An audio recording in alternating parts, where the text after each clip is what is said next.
Welcome to this episode of the Harpreet Singh show.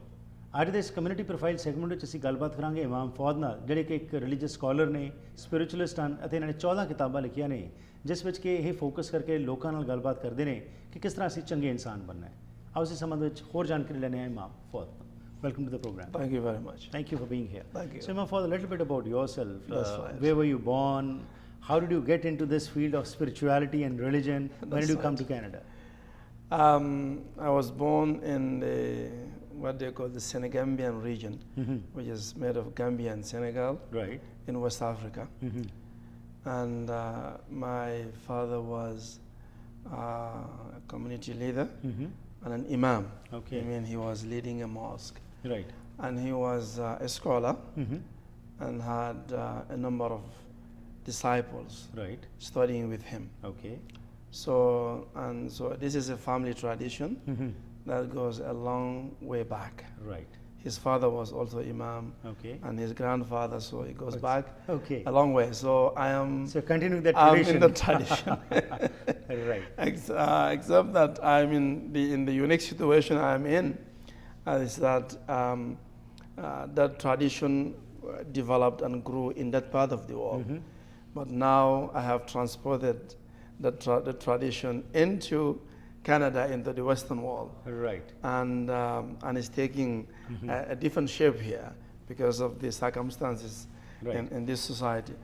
So after my initial training and studies with my own father, I joined other schools and did my formal education Right. in Islamic sciences.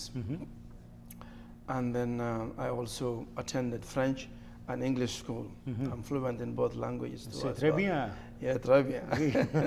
Moi aussi parler un peu le français. Ah, moi je parle bien. Thank Right. you. So, and in 1994, I got admission in University of Quebec Okay. as to come and study Right. in French. So I moved to Canada. I came here sort of the end of 94, Right. beginning of 95, to study linguistics Right. at the University of Quebec. Okay. As a youngster, Imam, yes, the tradition which you were following at your place, That's in right. your country, was right. good.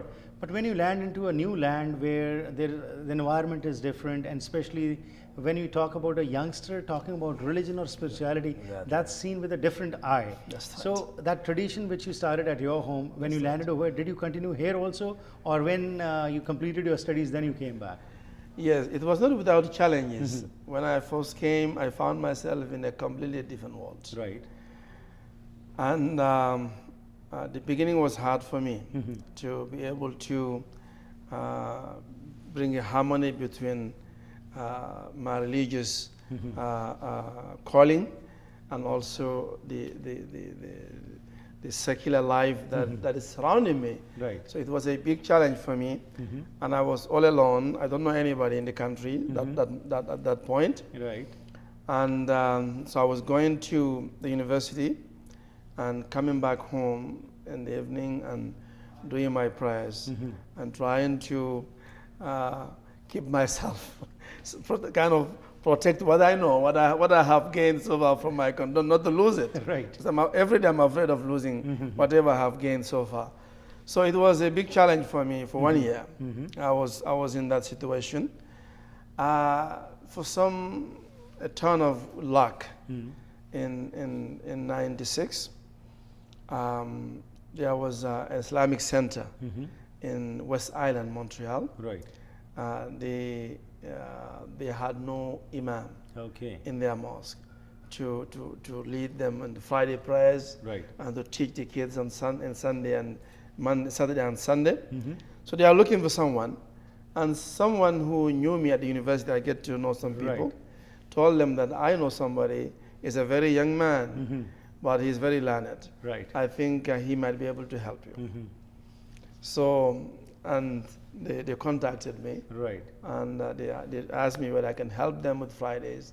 I said I can. I'm going to the university, Right. but I can only come on Friday and weekends also. Okay. And they were happy with that. Right. So sort of my vocation started Over in there. that humble Right. center Right. in West Island. So I continue my university at the same time, doing some services for this community in Montreal, Right. and continue my tradition. And that continuation of tradition continued, and today you are here, And today I'm having here. written over 14 books. Over 14 books, yes. Okay. Yes. Now, Imam, when we talk about, like you have said, that transformation, every youngster has an aspiration to, in this material race, what we are all fighting for, to reach to the top. That's right. And as you said, there were lots of challenges which you faced. That's Was right. there ever any time when you felt that I also need to be in this race where I ought to reach the pinnacle of success, the material success, the spiritual success, of course, everybody thinks is required, but that is not considered to be as a vocation That's or as a lifelong earning spree. That's right. I might talk spirituality, but I know where we keep our religious leaders, and I would not like my son to go into this. So that is a general feeling. That's we right. want all the goodness to come from others, but when it comes to our part, we ourselves. generally try to avoid that. Absolutely. So was there any time when you felt like this? I did. And to begin with, my own father was at the beginning opposed to my coming to the Right. Western Wall, because he was worried that I might get lost Right. in the ocean of materialism Right. that is always associated with the Western Wall. So, but I had a cousin who traveled a lot. He said no to my father. I have trust in Foud, and I think he will be a successful person. Right. He's very, very intelligent. So he convinced my father, let me go. Okay. And that is how you came. And that's how I But you came. never broke his faith. I never broke his faith. Wonderful. I'm We'll happy go for that a short break, come back and continue with the talk with what you were saying. Thank you. So ਹੁਣ ਤੱਕ ਜੋ ਗੱਲਬਾਤ ਹੋਈ ਜੀ ਇਮਾਮ ਫੌਦ ਨੇ ਜੋ ਆਪਣੇ ਜੀਵਨ ਦੇ ਸੰਬੰਧ ਵਿੱਚ ਦੱਸਿਆ ਹੈਗਾ ਹੈ ਕਿ ਇਹਨਾਂ ਦਾ ਜਨਮ ਵੈਸਟਰਨ ਅਫਰੀਕਾ ਵਿੱਚ ਹੋਇਆ ਅਤੇ ਪਰਿਵਾਰ ਦੇ ਵਿੱਚ ਹੀ ਪਹਿਲਾਂ ਤੋਂ ਹੀ ਇਹ ਪੁਰਖੋਂ ਪੱਖੀ ਚੱਲਦਾ ਰਿਹਾ ਕਿ ਇਹ ਧਰਮ ਦੀ ਦੁਨੀਆ ਦੇ ਵਿੱਚ ਉੱਥੇ ਜੋ ਹੈ ਮੈਸੇਜ ਫੈਲਾਉਂਦੇ ਰਹੇ। ਇਹਨਾਂ ਦੇ ਪਿਤਾ ਜੀ ਵੀ ਤੇ ਇਹਨਾਂ ਦੇ ਪੜਦਾਦੇ ਜੀ ਦਾਦਾ ਜੀ ਵੀ ਇਮਾਮ ਹੀ ਸਨ। ਉਸ ਤੋਂ ਬਾਅਦ ਜਦੋਂ 1994 ਵਿੱਚ ਕੈਨੇਡਾ ਵਿੱਚ ਆਏ ਤੇ ਇਹ ਪੜ੍ਹਨ ਲਈ ਇੱਥੇ ਆਏ ਸਨ, ਲੇਕਿਨ 2 ਸਾਲਾਂ ਬਾਅਦ ਇਹਨਾਂ ਨੂੰ ਮੌਂਟਰੀਅਲ ਦੇ ਵਿੱਚ ਹੀ ਇੱਕ ਮੌਸਕ ਦੇ ਵਿੱਚ ਉੱਥੇ ਇਮਾਮ ਦੇ ਕੰਮ ਵਜੋਂ ਕੰਮ ਮਿਲ ਗਿਆ, ਜਿਸ ਵਜੋਂ ਇਹ ਉਸ ਦੇ ਨਾਲ ਜੁੜੇ ਰਹੇ। ਇਹਨਾਂ ਨੇ ਜਦੋਂ ਮੈਂ ਪੁੱਛਿਆ ਕਿ ਕੀ ਕਦੀ ਐਸਾ ਵੀ ਮੌਕਾ ਆਇਆ ਜਦੋਂ ਤੁਸੀਂ ਸੋਚਿਆ ਕਿ ਮੈਂ ਕਿਸ ਪਾਸੇ ਨੂੰ ਜਾ ਰਿਹਾ? ਹਰ ਇੱਕ ਇਨਸਾਨ ਖਾਸ ਤੌਰ 'ਤੇ ਨੌਜਵਾਨ ਚਾਹੁੰਦਾ ਹੈ ਕਿ ਉਹ ਤਰੱਕੀ ਕਰੇ, ਮਟੀਰੀਅਲ ਸਕਸੈਸ ਹੋਵੇ। ਧਰਮ ਜਿਹੜਾ ਹੈ ਹਾਂ ਉਸ ਨੂੰ ਅਸੀਂ ਕੰਪਾਰਟਮੈਂਟਲਾਈਜ਼ ਕਰਕੇ ਸਿਰਫ ਸਵੇਰ ਲਈ ਜਾਂ ਸ਼ਾਮ ਤੱਕ ਹੀ ਸੀਮਤ ਕਰ ਦਿੰਦੇ ਹਾਂ, ਪਰ ਕਿਹੜੀ ਚੀਜ਼ ਉਹ ਸੀ ਜਿਸ ਲਈ ਇਹਨਾਂ ਨੂੰ ਪ੍ਰੇਰਿਤ ਕਰਦੀ ਰਹੀ ਅਤੇ ਇਸੀ ਟ੍ਰੈਡੀਸ਼ਨ ਨੂੰ ਅੱਗੇ ਲੈ ਕੇ ਜਾਂਦੇ ਰਹੇ? ਇਹਨਾਂ ਨੇ ਕਿਹਾ ਕਿ ਇਹਨਾਂ ਦੇ ਪਿਤਾ ਜੀ ਨਹੀਂ ਚਾਹੁੰਦੇ ਸਨ ਕਿ ਇੱਥੇ ਆਏ, ਲੇਕਿਨ ਉਹਨਾਂ ਵੱਲੋਂ ਉਹ ਜੋ ਫੇਥ ਸੀ ਉਸ ਨੂੰ ਇਹਨਾਂ ਨੇ ਡਾਵਾਡੋਲ ਨਹੀਂ ਹੋਣ ਦਿੱਤਾ। ਵਾਪਸ ਆਨੇ ਤੇ ਹੋਰ ਜਾਣਕਾਰੀ ਲੈਣੇ ਆ ਇਮਾਮ ਫੌਦ ਤੋਂ। ਕੀ ਤੁਸੀਂ ਕਰਜ਼ੇ ਦੇ ਬੋਝ ਹੇਠ ਦੱਬੇ ਹੋ? ਸਮਝ ਨਹੀਂ ਆਉਂਦਾ ਕੀ ਕਰੋ? ਫਾਈਨੈਂਸ਼ੀਅਲ ਪ੍ਰੋਬਲਮਸ ਤੁਹਾਡੀ ਫੈਮਿਲੀ ਲਾਈਫ ਦੇ ਉੱਤੇ ਮਾੜਾ ਅਸਰ ਪਾ ਸਕਦੀਆਂ ਹਨ। ਜੇ ਤੁਸੀਂ ਇਸ ਮੁਸ਼ਕਲ 'ਚ ਹੋ ਤਾਂ ਅਸੀਂ ਤੁਹਾਡੀ ਮਦਦ ਕਰ ਸਕਦੇ ਹਾਂ। ਅਸੀਂ ਤੁਹਾਡੇ ਕਰਜ਼ੇ ਨੂੰ ਵੱਧ ਤੋਂ ਵੱਧ ਕਢਾ ਕੇ ਰਹਿੰਦੀ ਰਕਮ ਨੂੰ ਇੰਟਰਸਟ ਫ੍ਰੀ ਕਿਸ਼ਤਾਂ 'ਚ ਬਦਲ ਸਕਦੇ ਹਾਂ। ਅਸੀਂ ਤੁਹਾਨੂੰ ਕਰਜ਼ੇ ਤੋਂ ਮੁਕਤ ਕਰਾ ਕੇ ਨਵੀਂ ਜ਼ਿੰਦਗੀ ਜੀਣ ਵਿੱਚ ਤੁਹਾਡੀ ਮਦਦ ਕਰ ਸਕਦੇ ਹਾਂ। 1866-790-8984 ਬਿਜ਼ਨਸ ਸੋਲੂਸ਼ਨਜ਼, ਤੁਹਾਡੀ ਪਰੇਸ਼ਾਨੀ ਵਿੱਚ ਤੁਹਾਡਾ ਸਾਥੀ।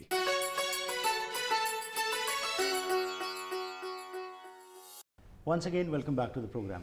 ਇਮਾਮ ਫੌਦ ਦੀ ਕਮਿਊਨਿਟੀ ਪ੍ਰੋਫਾਈਲ ਸੈਗਮੈਂਟ 'ਚ ਅਸੀਂ ਉਹਨਾਂ ਦੇ ਕੋਲੋਂ ਜਾਣਕਾਰੀ ਲੈ ਰਹੇ ਹਾਂ ਕਿ ਇਹਨਾਂ ਨੇ ਜੀਵਨ ਦੇ ਵਿੱਚ ਕੀ ਕੁਝ ਕੀਤਾ ਤੇ ਕਿਹੜੀ ਸੋਰਸਸ ਆਫ ਇਨਸਪੀਰੇਸ਼ਨ ਜਿਹੜੀਆਂ ਇਹਨਾਂ ਨੂੰ ਹਮੇਸ਼ਾ ਹੀ ਰੱਖਦੀਆਂ ਨੇ ਕਾਮਯਾਬ। ਆਓ ਇਸ ਬਾਰੇ ਕੁਝ ਗੱਲਬਾਤ ਕਰਦੇ ਹਾਂ। So like you said that your father's wishes, you did not want to go against those and you continued that tradition. Yes. That was one major thing. Absolutely. But what has been your source of inspiration in life? What inspires you to do what you do?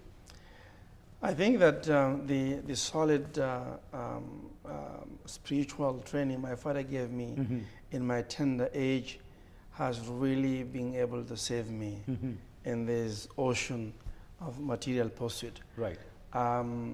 There were times when I was inclined to pursue a career that will give me material success, Right.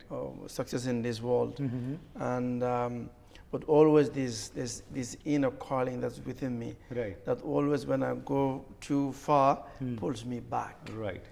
So I really thank my father for giving me that strong foundation. Right. That no matter wherever in the world I go, I will never forget those basic values that he gave me. Right. And I think that I'm in the process of helping others have the same kind of foundation, Right. including my own children now who are growing here. Right. I'm making sure that Right. what my father did for me, So you want to continue I that want so to that they see continue that. I Right. give them the same values, and that material success does not preclude spiritual success or Right. achievement. You can be spiritually sound and be materially progressive. Right. So, but for most people, these two are not mutually inclusive. Right. Yet they are. And I think that we need to show them examples. And so my writings are in that direction, are very balanced. I'm not telling anybody, leave your material pursuit. I'm saying that if you are spiritually grounded, Right. it will help you function better Right. in the world. And this is my advice. Right. Yeah.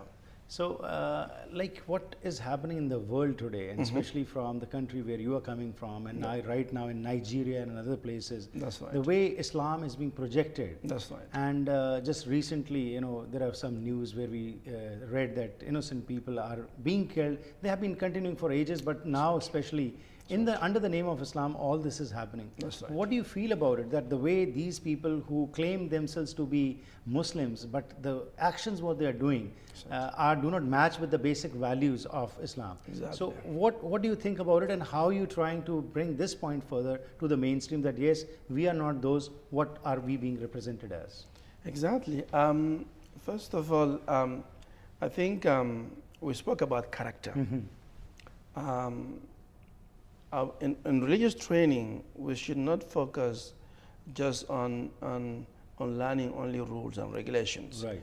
We need to focus on, first thing, the spiritual development of the individuals and to build their character. Right. And that makes a human being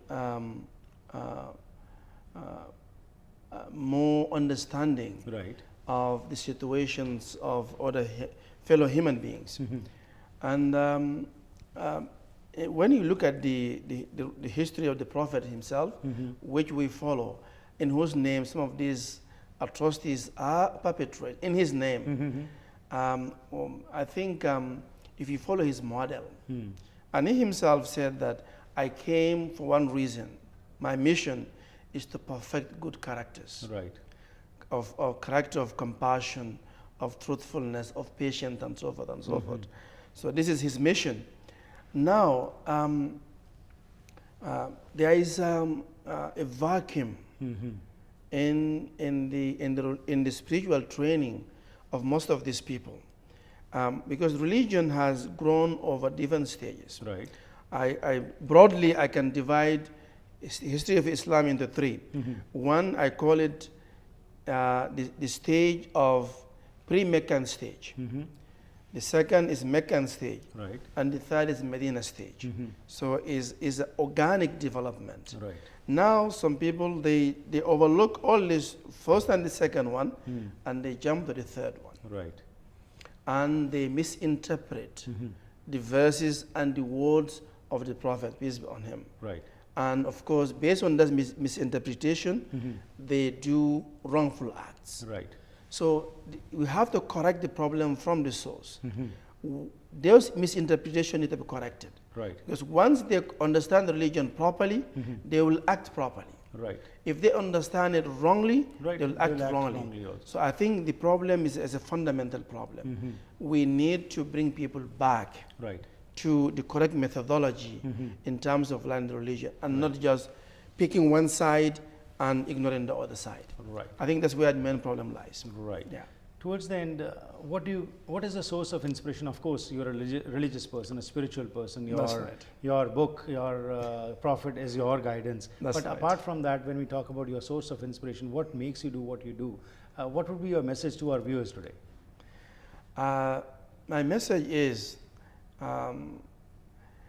there was a time when I knew that I was struggling in darkness. Right. And Almighty Lord has a mercy on me. He has enlightened me. He gave me a light and took me through the darkness. Right. And I feel it's a duty on me to help others. Right. And this is the mission of my life. As God has helped me, I'm going to help others. Right. As God has been kind to me, I'm going to be kind to others. And this is where I have consecrated my life. And my life is at the service of humanity. Sir, it was a pleasure talking to you. Thank you and best wishes. Thank you very much. Thank you. Thank you, Harpreet. ਇਮਾਮ ਫੌਦ ਨਾਲ ਜੋ ਅਸੀਂ ਅੱਜ ਗੱਲਬਾਤ ਕੀਤੀ community profile segment ਵਿੱਚ, ਜਿਸ ਤਰ੍ਹਾਂ ਇਹਨੇ ਆਪਣੇ ਜੀਵਨ ਵਿੱਚੋਂ ਦੱਸਿਆ ਕਿ ਐਜ਼ ਅ ਯੰਗਸਟਰ ਇਹ ਵੀ ਇਨਫਲੂਐਂਸ ਹੁੰਦੇ ਰਹੇ, ਲੇਕਿਨ ਇੱਕ ਚੀਜ਼ ਜਿਹੜੀ ਸੀ, ਦ੍ਰਿੜ ਵਿਸ਼ਵਾਸ ਸੀ ਜੋ ਇਹਨਾਂ ਨੂੰ, ਜਿਹੜੀ ਇਹਨਾਂ ਦੀ ਫਾਊਂਡੇਸ਼ਨ ਸੀ ਜੋ ਇਹਨਾਂ ਦੇ ਪਿਤਾ ਜੀ ਨੇ ਰੱਖ ਦਿੱਤੀ, ਉਸ ਕਾਰਨ ਇਹ ਕਾਮਯਾਬ ਹੋਏ ਆਪਣੀ ਇਸ ਜ਼ਿੰਦਗੀ ਦੇ ਵਿੱਚ। ਇਸ ਵਿੱਚੋਂ ਇੱਕ ਚੀਜ਼ ਸਾਨੂੰ ਜ਼ਰੂਰ ਸਿੱਖਣ ਦੀ ਲੋੜ ਹੈਗੀ ਹੈ ਕਿ ਅੱਜ ਅਸੀਂ ਕਹਿ ਦਿੰਦੇ ਜੀ ਸਾਡੇ ਬੱਚੇ ਇਹ ਨਹੀਂ ਕਰ ਰਹੇ, ਸਾਡੇ ਬੱਚੇ ਉਹ ਨਹੀਂ ਕਰ ਰਹੇ, ਪਰ ਜੇਕਰ ਮਾਪੇ ਇਹ ਸਮਝ ਲੈਣ ਕਿ ਛੋਟੇ ਹੁੰਦੇ ਹੀ ਬੱਚਿਆਂ ਦੇ ਵਿੱਚ ਉਹ ਵਰਚੂਸ ਪਾ ਦਿੱਤੀਆਂ ਜਾਣ ਤਾਂ ਯਕੀਨਨ ਤੌਰ ਦੇ ਉੱਤੇ ਉਹ ਵੱਡੇ ਹੋ ਕੇ ਹਿੱਲਣਗੇ ਨਹੀਂ। ਪਰ ਅਫਸੋਸ ਕਿ ਅੱਜ ਸਾਡੇ ਕੋਲ ਸਮਾਂ ਨਹੀਂ ਹੁੰਦਾ, ਜਦੋਂ ਬੱਚੇ ਛੋਟੇ ਹੁੰਦੇ ਨੇ ਅਸੀਂ ਇੰਨੇ ਮਸਰੂਫ ਆ ਆਪਣੇ ਕੰਮਕਾਜ ਦੇ ਵਿੱਚ ਕਿ ਅਸੀਂ ਸਮਝਦੇ ਬੱਚੇ ਆਪਣੇ ਆਪ ਹੀ ਠੀਕ ਬਣ ਜਾਣਗੇ, ਲੇਕਿਨ ਅੱਜ ਦੇ ਸਮਾਜ ਦੇ ਵਿੱਚ ਇਹ ਮਾਂ ਪਿਓ ਦਾ ਫਰਜ਼ ਬਣਦਾ ਹੈਗਾ ਕਿ ਛੋਟੇ ਹੁੰਦੇ ਹੀ ਬੱਚਿਆਂ ਦੇ ਵਿੱਚ ਐਸੇ ਵਰਚੂਸ ਪਾ ਦਿੱਤੇ ਜਾਣ ਜਿਹੜੇ ਕਿ ਜਦੋਂ ਉਹ ਵੱਡੇ ਹੋਣ ਤਾਂ ਕੋਈ ਵੀ ਹਵਾ ਜੋ ਹੈ ਬੁੱਲੇ ਦੀ ਉਸ ਨੂੰ ਹਿਲਾ ਨਾ ਸਕੇ। ਉਸ ਦੇ ਨਾਲ ਹੀ ਇਮਾਮ ਫੌਦ ਦਾ ਜੋ ਇਹ ਕਹਿਣਾ ਅਖੀਰ ਵਿੱਚ ਜੋ ਇਹਨਾਂ ਨੇ ਮੈਸੇਜ ਦਿੱਤਾ ਕਿ ਰੱਬ ਦੀ ਬੜੀ ਬਖਸ਼ਿਸ਼ ਹੋਈ ਇਹਨਾਂ ਦੇ ਉੱਤੇ, ਇਹ ਕਾਮਯਾਬ ਹੋਏ ਆਪਣੇ ਮਿਸ਼ਨ ਵਿੱਚ, ਅਤੇ ਉਹ ਜੋ ਬਖਸ਼ਿਸ਼ ਇਹਨਾਂ ਦੇ ਉੱਤੇ ਹੋਈ ਹੈ ਇਹੀ ਚਾਹੁੰਦੇ ਨੇ ਕਿ ਇੱਕ ਇਨਸਾਨ ਨੂੰ ਦੂਸਰੇ ਨੂੰ ਪਿਆਰ ਕਰੇ। ਜੋ ਰਾਹ ਇਹਨਾਂ ਨੂੰ ਪਤਾ ਚੱਲਿਆ ਇਹ ਦੂਸਰਿਆਂ ਨੂੰ ਦੱਸਣ ਵਾਸਤੇ ਪ੍ਰੇਰਨਾ ਸਰੋਤ ਵਜੋਂ ਅੱਗੇ ਆ ਰਹੇ ਨੇ, ਤੇ ਇਹ ਸਮਝਦੇ ਨੇ ਕਿ ਮੇਰਾ ਇਹ ਫਰਜ਼ ਬਣਦਾ ਹੈ ਕਿ ਜਿੱਥੇ ਮੈਨੂੰ ਇਹ ਕਾਮਯਾਬੀ ਮਿਲੀ ਹੈ ਇੱਕ ਨਾਰਮਲ ਵਿਅਕਤੀ ਨੂੰ ਵੀ ਮਿਲ ਸਕੇ, ਅਤੇ ਇਹ ਕਿਤਾਬਾਂ ਰਾਹੀਂ ਤੇ ਆਪਣੇ ਲੈਕਚਰਸ ਰਾਹੀਂ ਲੋਕਾਂ ਨਾਲ ਸਾਂਝ ਪਾਇਆ ਕਰਦੇ ਨੇ।